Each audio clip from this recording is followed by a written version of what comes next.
Hi friends, అందరికీ నమస్కారం. Friends, మీరు యూట్యూబ్లో వీడియోలు చేస్తున్నారా? ఎన్ని వీడియోలు చేసినా మీకు వ్యూస్ రావడం లేదా?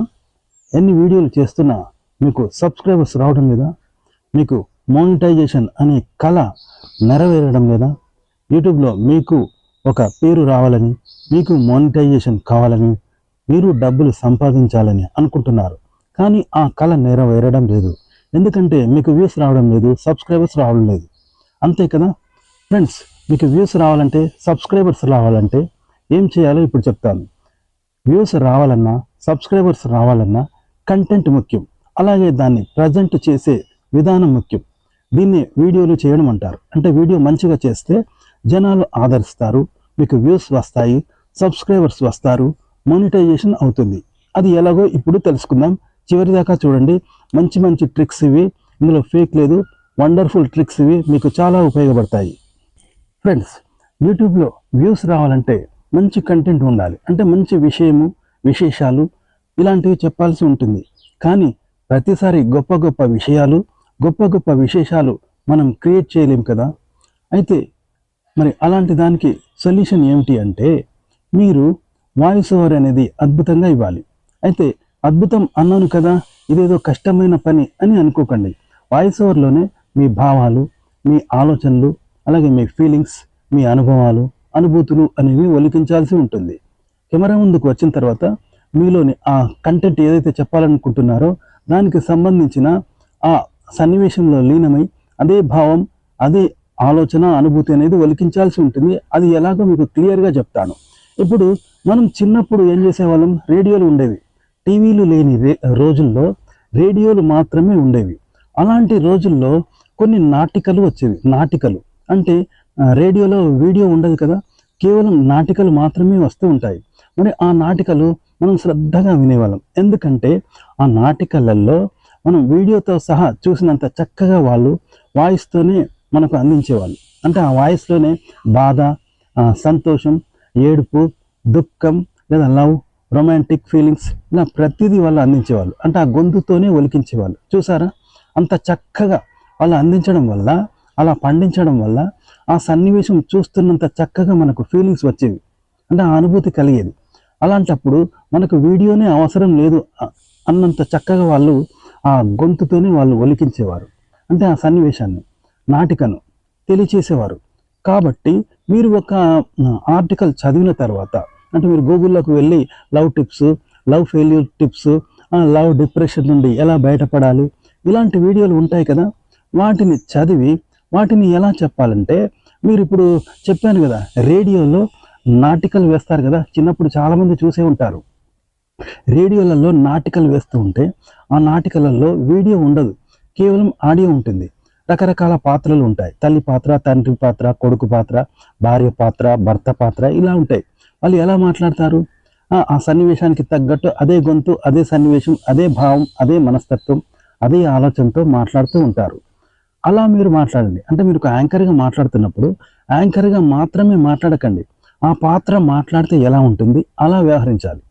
చూసారా, ఆ సన్నివేశంలో ఒక మనిషి ఎలా ఫీల్ అవుతాడు, ఎలా మాట్లాడతాడు, ఎలా వ్యవహరిస్తాడు అలా వ్యవహరించండి.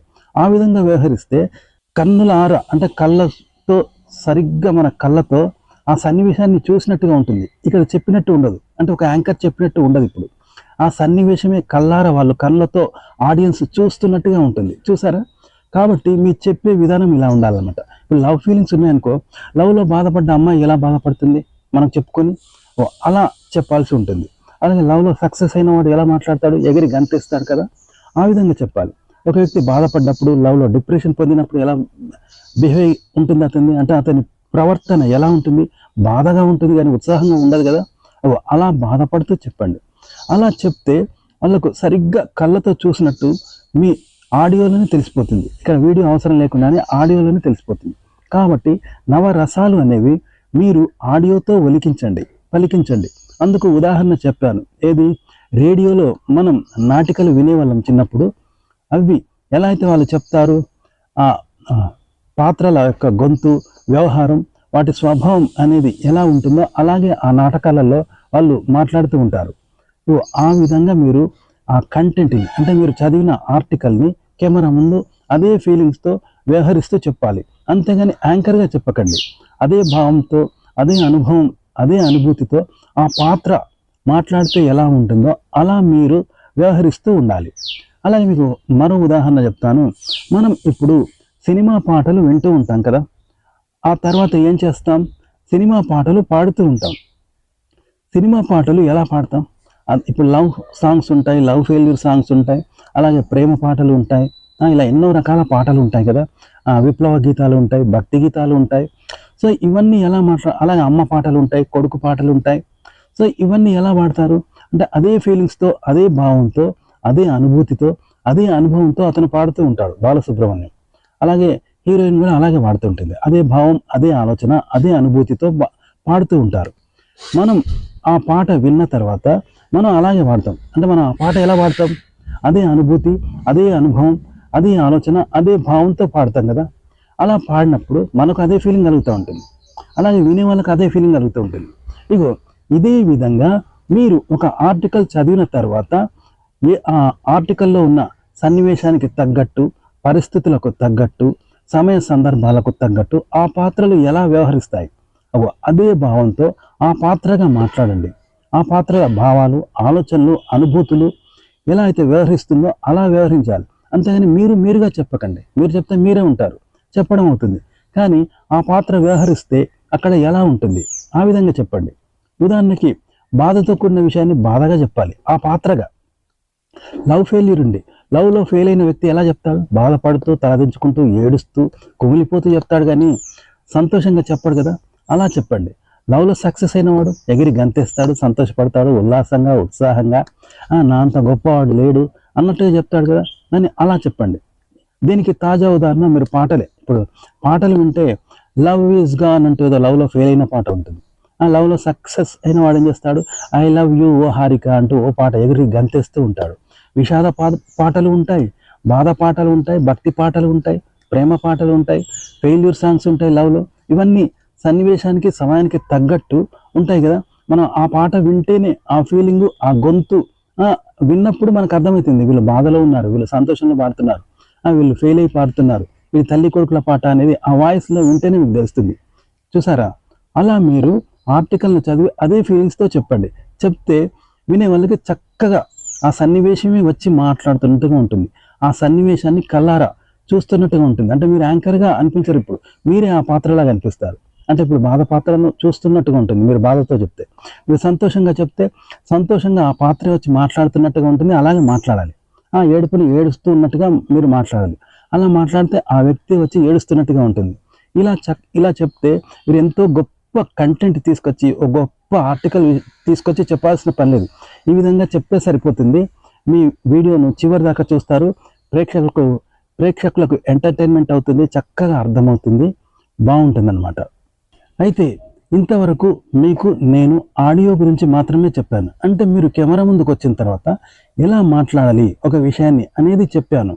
కానీ ఇప్పుడు మీరు వీడియోలో ఎలా కనిపించాలి మాట్లాడుతున్నప్పుడు అనేది చెప్తాను. అంటే వీడియోలో ఎలా మాట్లాడాలి అంటే, మనం సినిమాకి వెళ్తాం కదా, సినిమాలలో బాధ సన్నివేశం ఎలా ఉంటుంది? బాధపడుతూ ఉంటాడు కానీ సంతోషపడాడు కదా. అలాగే సంతోషమైన సన్నివేశం ఎలా ఉంటుంది? వాడు ఎగిరి గంతేస్తూ ఉంటాడు, దునుకుతూ ఉంటాడు, లవ్లో సక్సెస్ అయితే డ్యాన్స్ వేస్తూ ఉంటాడు. ఇలా ఉంటాయి. తల్లి పాత్ర ఎలా ఉంటుంది? తల్లిలా ఉంటుంది. కొడుకు పాత్ర ఎలా ఉంటుంది? కొడుకులా ఉంటుంది. దొంగ పాత్ర ఎలా ఉంటుంది? దొంగలా ఉంటుంది. విలన్ పాత్ర ఎలా ఉంటుంది? విలన్లా ఉంటుంది. ఏ పాత్ర ఆ పాత్రలా వ్యవహరిస్తాయి కదా. ఇప్పుడు భక్తుడి పాత్ర ఎలా ఉంటుంది? భక్తుడిలా ఉంటుంది. ఇలా మీరు ఏ విషయాన్ని అయితే చెప్తూ ఉన్నారో ఆ ఆర్టికల్ను చదివి అదే విధంగా మీరు ఫీల్ అవుతూ అదే అనుభూతితో, అదే అనుభవంతో మీరు అలాగే చెప్పాలి. అంటే యాంకర్గా కాకుండా ఆ పాత్రగా చెప్పండి. ఆ పాత్ర బాధపడే సమయంలో పాత్ర బాధపడుతూ చెప్తుంది కదా, సంతోషపడే సమయంలో సంతోషపడుతూ చెప్తాం కదా, అలాగే విచారానికి ఉన్నప్పుడు విచారంగా చెప్తాం కదా. అలా మీరు ఆ పరిస్థితులకు అనుగుణంగా ఆ పాత్ర అలాగే లోనవుతూ అలాగే చెప్పండి. అప్పుడు సరిగ్గా ఆ పాత్రను చూస్తున్న ఫీలింగ్ వాళ్ళకి కలుగుతుంది. కాబట్టి వాళ్ళకు కళ్ళారా దృశ్యాన్ని చూస్తున్న ఫీలింగ్ కలిగి సరిగ్గా వాళ్ళకి అర్థమవుతుంది అనమాట. ఒక సినిమాని చూస్తే ఎలా ఉంటుంది? సినిమాని చెప్తారా? పాత్రలు వ్యవహరిస్తాయి. పాత్రలే మాట్లాడితే తప్ప ఎవరు చెప్పరు కదా. ఆ విధంగా మీరు కెమెరా ముందు మాట్లాడుతున్నప్పుడు ఆ పాత్రే వ్యవహరిస్తున్నట్టు ఉండాలి. మీరు మాట్లాడుతున్నప్పుడు ఆ పాత్రే మాట్లాడుతున్నట్టు ఉండాలి. ఇలా చెప్తే మీరు చెప్పేది ఏదో గొప్ప కంటెంట్ అవసరం లేదు. మనకు గూగుల్లో ఎన్నో మనకు ఆర్టికల్స్ ఉంటాయి. Love tips, love failure tips, depression tips, ఇలా చాలా ఉన్నాయి. అవన్నీ కూడా వాటికి తగ్గట్టు, సమయానికి సందర్భానికి తగ్గట్టు మీరు రసాలను ఒలికించాలి. ఏదో నవరసాలు అంటారు కదా, ఆ రసాలను ఆ పాత్రకు పరిస్థితులకు తగ్గట్టు మీరు వీడియోలో అలాగే ఆడియోలో మీరు ఒలికించగలిగితే, ఎక్స్ప్రెస్ చేయగలిగితే, అదే అనుభూతితో అదే అనుభవంతో మీరు వ్యవహరించి దాన్ని ఎక్స్ప్రెస్ చేస్తే ఒక షార్ట్ ఫిల్మ్ చూస్తున్న ఫీలింగ్, ఒక సినిమా చూస్తున్న ఫీలింగ్ కలుగుతుంది. కాబట్టి మీ వీడియో చివరి దాకా చూస్తారు, వాళ్ళకి సరిగ్గా అర్థమవుతుంది. చూసారా, ఇది తెలియక చాలామంది ఏదేదో వీడియోలో పెట్టేస్తూ ఉంటారు, బ్యాక్గ్రౌండ్ వాయిస్ ఇస్తూ ఉంటారు, కొందరు కెమెరా ముందు వచ్చి మాట్లాడుతూ ఉంటారు. ఇవన్నీ చేస్తే కూడా వాళ్ళకు వ్యూస్ రావు, సబ్స్క్రైబర్స్ రారు. అయితే మీరు అనుకోవచ్చు, ఆర్టికల్స్ మాత్రమే ఇలా చేస్తాం, లవ్ టిప్స్, లవ్ ఫెయిల్యూర్ టిప్సే ఇలా చెప్తారు, మరి మేము ఇంట్లో చేస్తున్నాం, వ్లాగ్స్ చేస్తున్నాము, ఇంట్లో చేస్తుంటారు కదా, పొద్దునుండి సాయంత్రం వరకు చేస్తూ ఉంటాం కదా, వాటిని ఎలా చెప్పాలంటే మీరు ఇంట్లో ఉన్నా కూడా ఇలాగే చెప్పాలి. మీరు ఇంటి పనులు చేస్తున్నప్పుడు బాధగా చెప్తూ ఉండవచ్చు, సంతోషంగా చెప్తూ ఉండొచ్చు, పని ఒత్తిడితో మీరు ఇబ్బంది పడుతూ చెప్తూ ఉండొచ్చు కదా, అవన్నీ అలాగే చెప్పండి. అదే ఫీలింగ్స్తో చెప్పండి. పని ఒత్తిడిలో ఉన్నప్పుడు ఒత్తిడితో బాధపడుతూ అదే ఫీలింగ్తో చెప్పాలి ఆ విషయాన్ని. మీరు ఏదైనా బర్త్డే కానీ, టెంపుల్స్ వెళ్ళినప్పుడు, ట్రావెల్స్ వెళ్ళినప్పుడు సంతోషంగా ఉంటే సంతోషంగా చెప్పండి. అదే ఫీలింగ్స్తో, అదే అనుభూతితో, అదే వ్యవహారంతో మీరు వ్యవహరిస్తూ వీడియో, ఆడియో కనుక మీరు చెప్పగలిగితే మీ వీడియో చివరి దాకా చూస్తారు. ఆడియన్స్కి స్వయంగా ఆ సన్నివేశాన్ని చూసిన ఫీలింగ్ కలుగుతుంది. కాబట్టి మీ వీడియో చివరి దాకా చూస్తారు, సబ్స్క్రైబ్ చేసుకుంటారు. గుర్తుపెట్టుకోండి, ఈ టెక్నిక్ మీకు ఎవ్వరు చెప్పరు యూట్యూబ్లో, నేను మాత్రమే చెప్పాను.